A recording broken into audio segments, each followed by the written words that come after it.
10 Stoic morning habits that could change your entire life. If tomorrow morning you wake up, open your eyes, and before you can even take a full breath, you're hit with 20 notifications on your phone, reminded of a packed schedule by your calendar, see hundreds of unanswered emails, see news full of negativity, wars, economic crises, debts, and a bunch of social media drama, what do you think will happen to your mind? Will you feel peaceful or chaotic? Will you be proactive or reactive? Will you be full of energy or just want to crawl back under the blanket and hide from the world? I was in that situation for many years, and perhaps you, like me, have gone through at least a few mornings like that. Opening your eyes already tired, already feeling a wave of dread rise in your chest, already feeling like the world wants to swallow you whole. In America, where the pace of society is extremely harsh, this is more common than ever. A survey once showed 68% of Americans check their phones within 5 minutes of waking up. And do you know what happens when you do that? You immediately throw away control of your new day into the hands of the outside world. You put your emotions, willpower, focus, and faith into the hands of those notifications, the news, the emails, and the social media drama. You become a reactor instead of a creator. I want to ask you, is it worth it? Is it worth letting every morning, that magical moment when your body and mind have just been reset after sleep, be stripped of self-control immediately?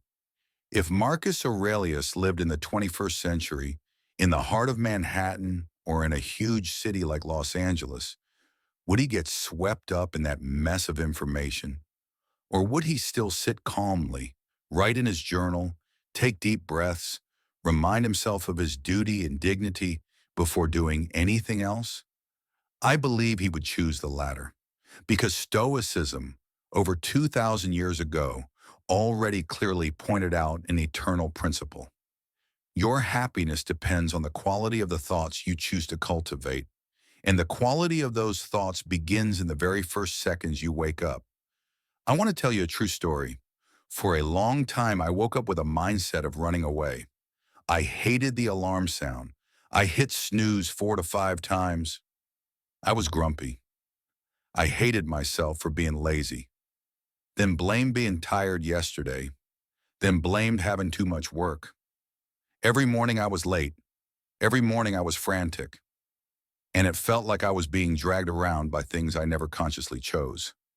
One day I read this line in Marcus Aurelius's Meditations. When day has dawned, remind yourself, today I must fulfill my duty as a human being. It was like a slap to wake me up. I sat and thought, so what is my duty as a human? Is it just going to work to pay off debt, then waiting for the weekend? Or is there something greater? I began the journey of learning to master my mornings. And the 10 habits you're about to read next are the most honest, practical, distilled lessons that saved my life and the lives of thousands of others I have coached or shared with. I hope they will save you too. Don't just listen, practice them, and start from tomorrow morning, because if you don't, you will fall back into the old loop. And that loop kills your dreams as slowly as poison dripped day by day.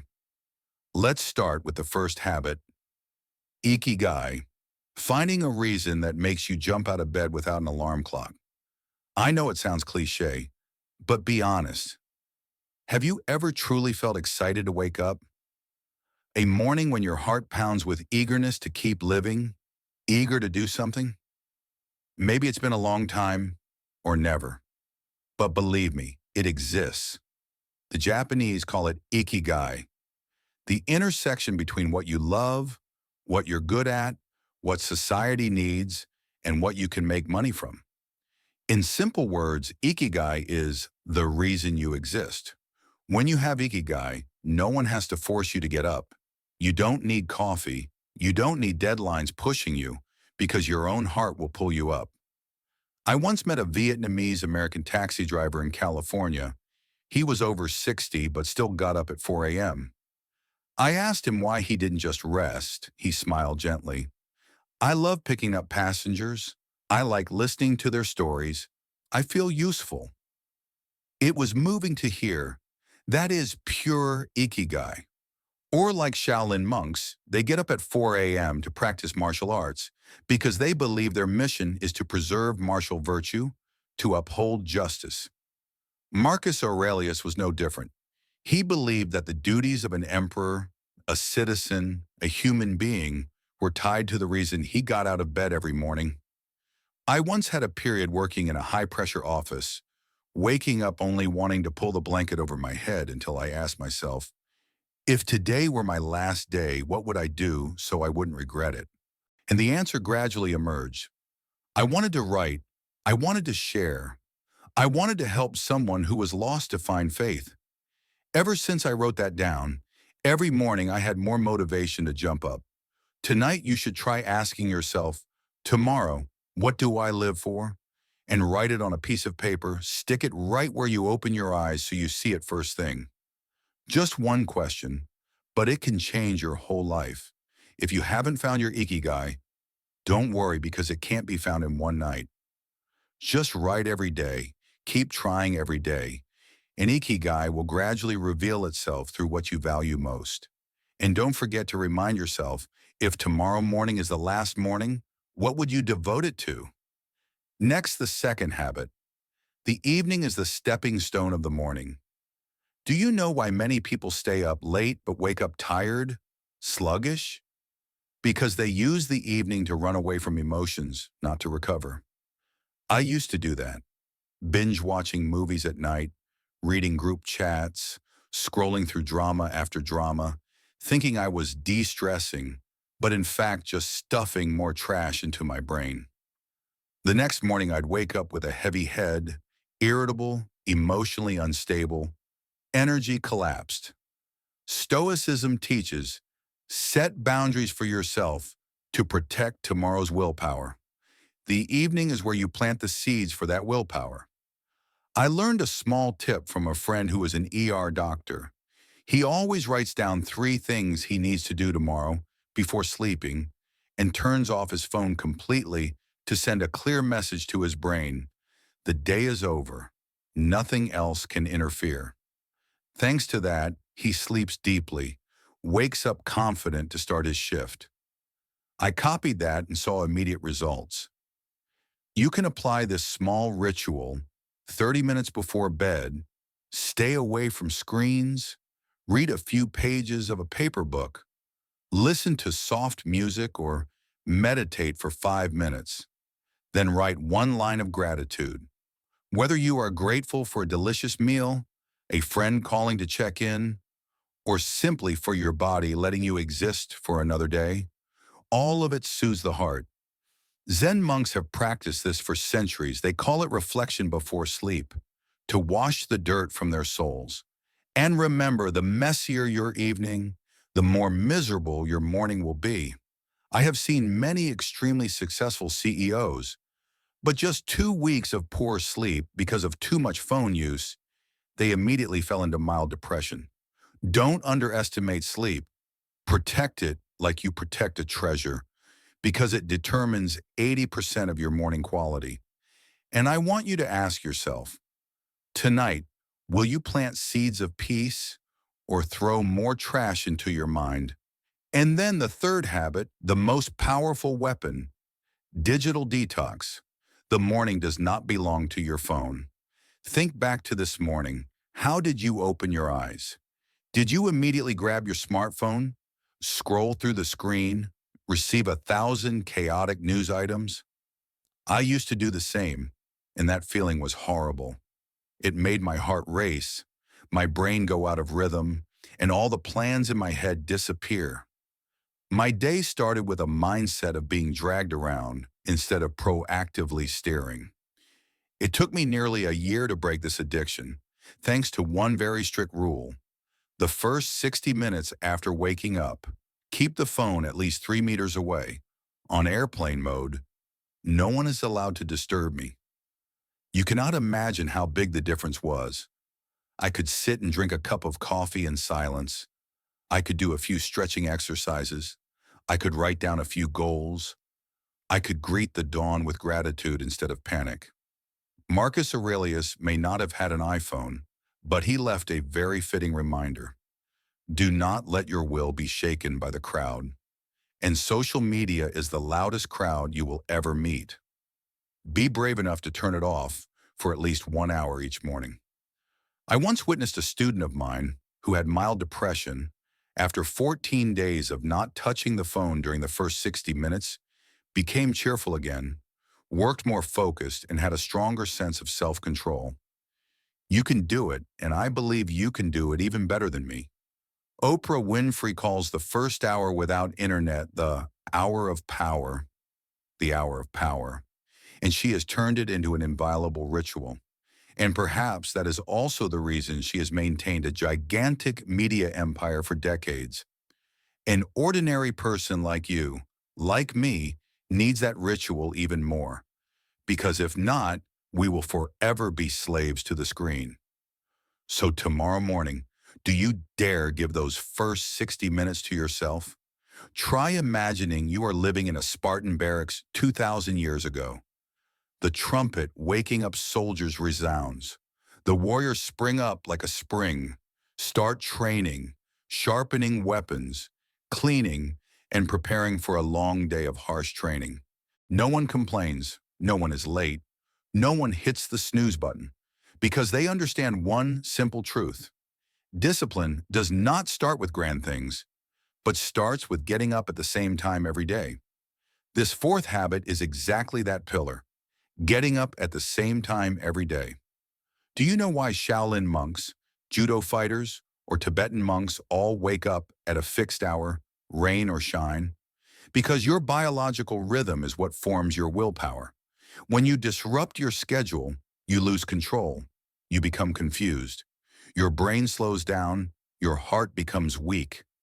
But if you wake up at the same time every day, you will create a mental anchor, like a signal sent to your subconscious that says, I own this new day.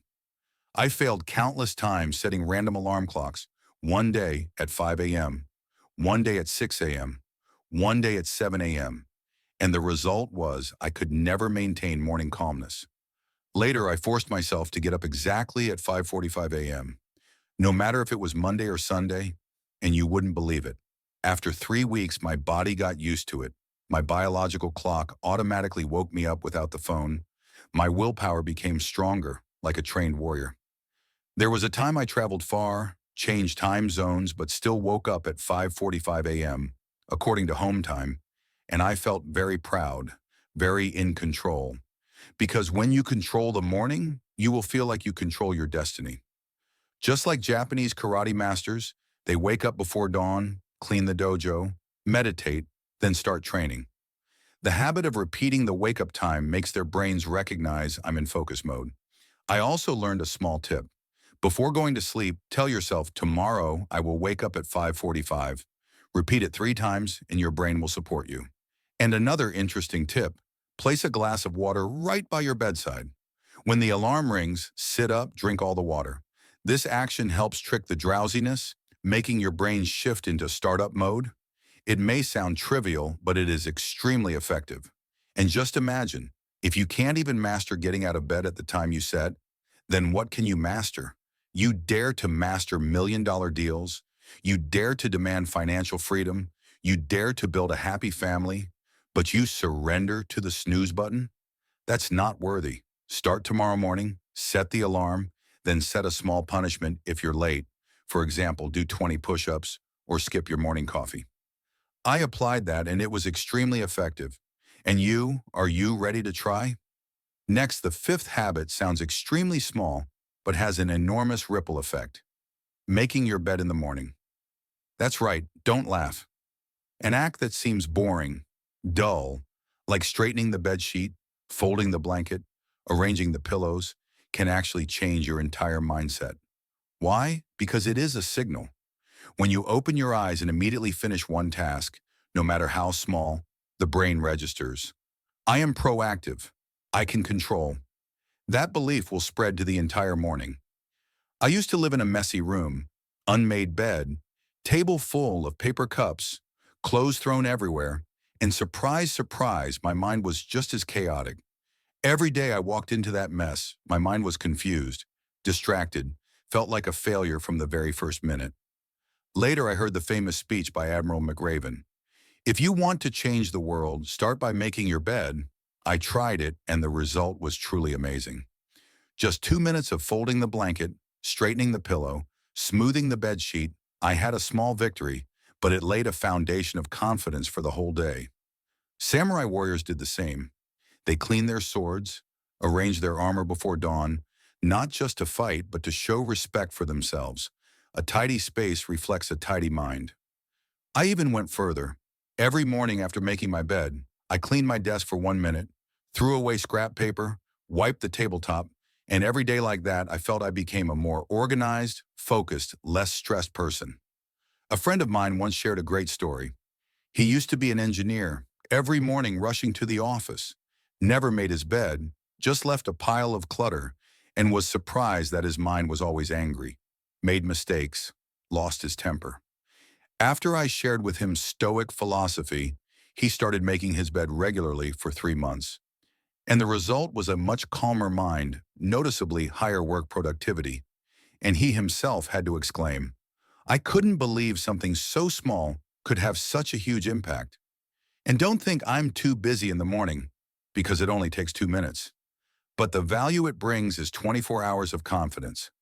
I want to ask you, if you can't even control 2 minutes in the morning, what do you hope to build in a whole company, a family, a dream? Stoicism teaches very clearly, the quality of a person is built from small, repeated, persistent actions. So are you ready to start tomorrow morning? Then comes the sixth habit, one of the elements I believe is extremely humane in Stoic philosophy, compassion for yourself. You didn't hear wrong. Stoicism does not turn you into a cold machine. Stoicism is precisely about teaching you to accept that you will fail, will stumble, and still forgive yourself. I once struggled with the goal of waking up early for 21 days, and on the sixth day I crashed. I overslept, was an hour late, and that morning I was horribly angry at myself. I scolded myself, tormented myself, and then the whole day I skipped the gym, ate poorly, because I thought, it's ruined, so forget it. A tiny mistake, but an extreme attitude turned it into a tragedy. Marcus Aurelius once reminded, be tolerant with yourself, for you too are just a part of nature, weak and impermanent. I began to learn to tell myself, it's okay, I'll start again tomorrow. And magically, I no longer hated myself. I continued steadily with the next mornings. I also once guided a young student. She failed on the first day, lost confidence, quit immediately. I just needed to text her, you can start again at any time. And she came back more persistent, and after 60 days didn't skip a single morning. That proves forgiveness is not weakness, but fuel for willpower. Like Michael Jordan, he missed thousands of shots but still stood up to shoot again because he forgave his own mistakes. I want you to write one line and stick it on your mirror. If I fall, I will get back up. Every morning look at it to remind yourself that discipline is actually very gentle, very human. And one more small tip. Every time you oversleep, don't torture yourself. Just replace it with one compensating action. For example, today, exercise 5 more minutes, read 3 more pages. That is enough to pull yourself back on track. I believe you can do it because you are also a part of nature. You will fall, but surely you can also stand up again. Finally, the seventh habit, extremely practical, very American, but also very Stoic. Find a discipline ally, an accountability partner. The ancient Romans had the concept of republic of virtue, where each citizen had a group of comrades supporting each other to live well, to debate, to train their morals. Nowadays, we call that an accountability partner. I once promised myself to wake up early, but failed countless times until I invited a colleague, every morning sending a text, I'm up, along with a picture of the sunrise. It may sound childish, but it was as effective as a dose of doping. You don't dare be late because someone is waiting for you. And humans, when there is social commitment, their willpower multiplies by 5. Olympic athletes all have coaches by their side. Monks have fellow practitioners. Why? Because when alone, willpower easily breaks. But with an ally, you persist much longer. I have guided dozens of young people to form groups of 3. Every morning, check in with a picture of getting up early. The results were amazing. 90 days without skipping, and many people found meaning in their work again, and even improved family relationships. You can also start right today. Just invite a close friend, a spouse, a colleague, even set up a group chat. Commit to taking a picture every morning, waking up on time. If one person falters, the other pulls them up. That is the Stoic philosophy applied to the 21st century. Marcus Aurelius wrote, "We are born to support each other like two hands coming together."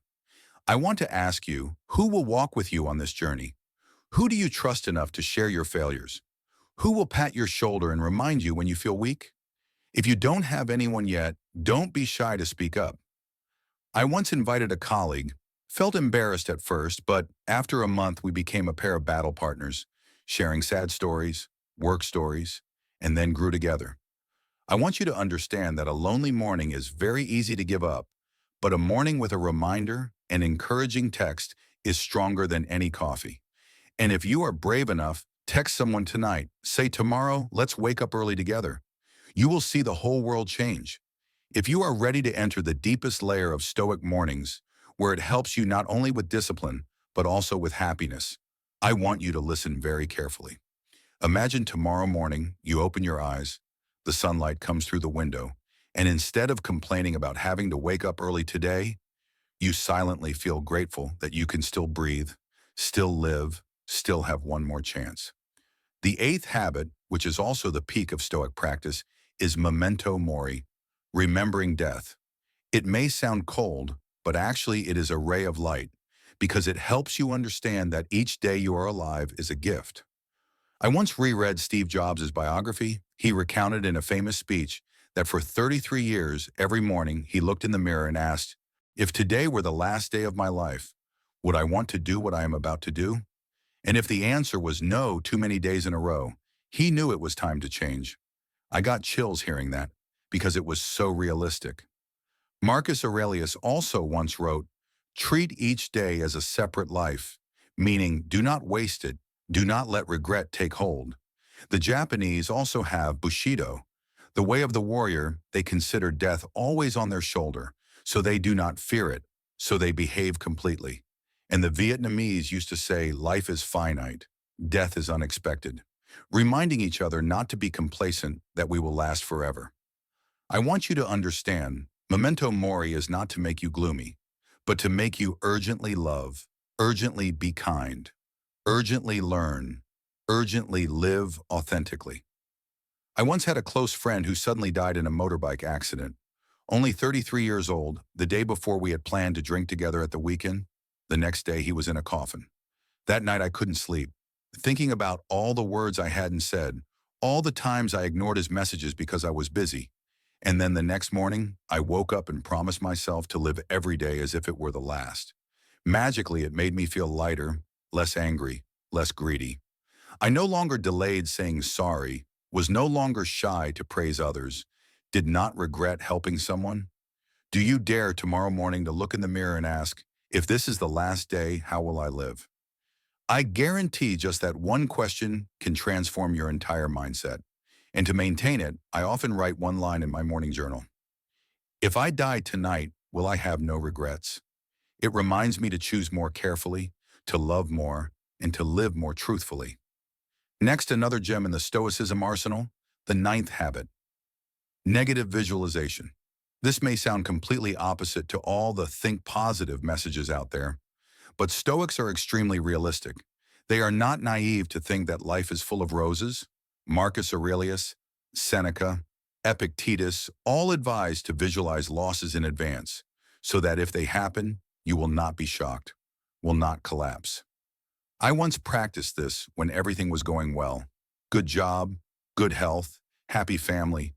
But I still sat down, closed my eyes for 5 minutes and asked myself, if tomorrow I lost everything, could I endure it? What would I do? At first it felt extremely uncomfortable. My heart tightened.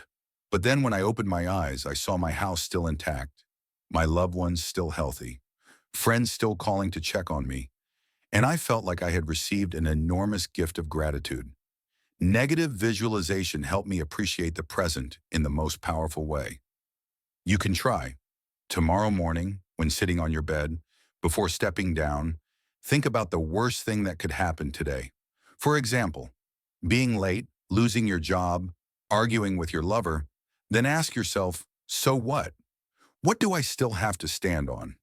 And you will see you still have so much. One of my clients, a businessman, was often afraid of bankruptcy, stressed to the point of insomnia. I guided him through negative visualization. He imagined his company collapsing, but he still had his loving family, still had his health, still had the skills to rebuild.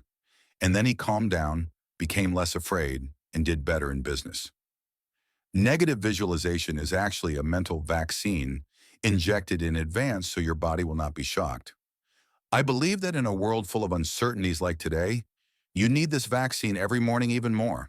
And don't get it wrong, negative visualization is not to make you pessimistic, but to help you feel lucky when everything has not collapsed. Eastern people have a saying, prevention is better than cure, and negative visualization is exactly prevention for the mind. You can try it tomorrow morning, just 3 minutes. Think about the worst, then take a deep breath. Thank that the present is still good. A sense of peace will spread, I guarantee it. And finally, the 10th habit. Extremely simple, but transforms the entire quality of the morning after that.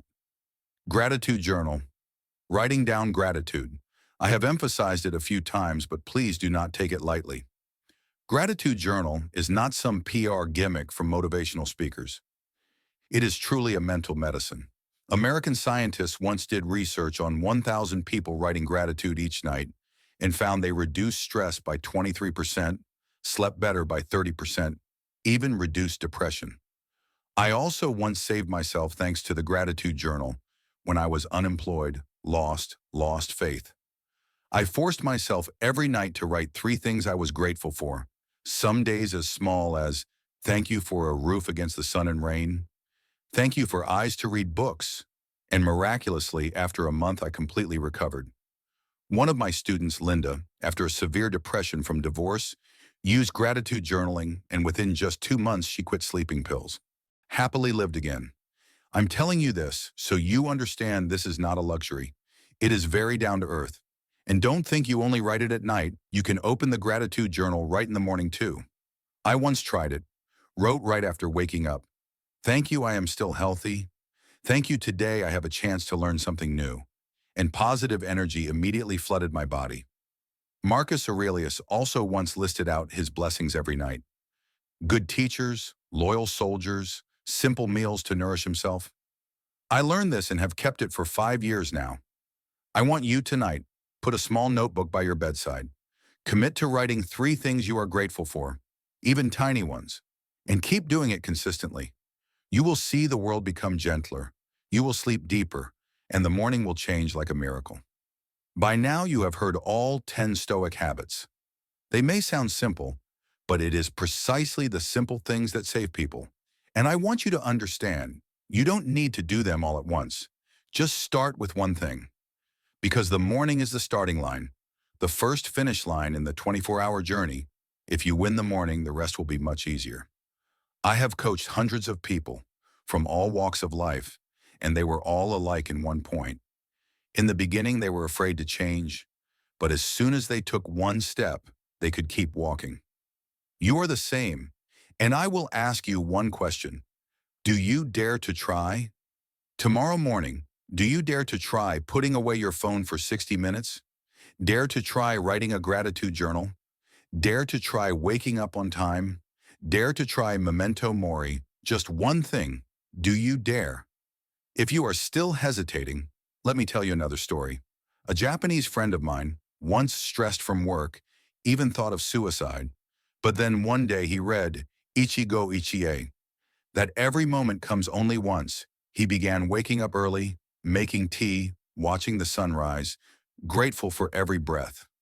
1 year later, he became a tour guide, sharing with tourists everywhere about the art of cherishing the present moment. I'm not saying he was no longer in pain immediately, but he lived. And living means there is still hope. And hope means there is still a chance to start again. And the morning is exactly the time you restart. day after day, time after time. You might ask, I'm too busy, I have small kids, how can I have time? I also have a family, have work, once thought I could never wake up early. But when I began to adjust one small thing, for example, putting my phone out of reach, it opened the way for other habits. One brick, then another brick. Finally, you build a whole castle. Stoicism teaches very clearly, don't dream of big things. Start from the smallest action within your control. And I want you to understand, you deserve a morning full of energy, not a morning forced upon you. You deserve a healthy body, a solid will, a peaceful mind. I tell you the truth, if I, a guy who was once addicted to social media, procrastinated, depressed, lost motivation, could turn the game around thanks to these 10 habits, then you can absolutely do it too. Just don't give up after the first day. Just don't force yourself to be perfect. Just be a bit better today than yesterday, and that is already more stoic than millions of people. And I want to close with one message. Marcus Aurelius said, life is short, duty is noble, act like a soldier. Do you dare to act like a soldier starting from tomorrow morning? Waking up on time, making your bed, putting away your phone, writing gratitude, memento mori, negative visualization. All of it is within your reach. Do you dare? Comment right under this video or right under this post and let me know which step you commit to starting with. The more you say it out loud, the more you turn intention into real action. And I want you to know I am ready to go with you, to read your comments and reply like an accountability partner if you need. You are not alone. You have me. And you have this entire Stoic community, those who share the philosophy of living firmly, persistently, kindly, and strongly. Stand up from tomorrow morning. Master your morning. Then you will master your entire life. And one day when you have gone far, you will look back, smile, and be grateful. Thanks to that morning, thanks to that one choice, I changed. I believe you can do it. And I will wait for you at tomorrow's dawn, where the sun has not yet risen, but your willpower is already shining. Start right now.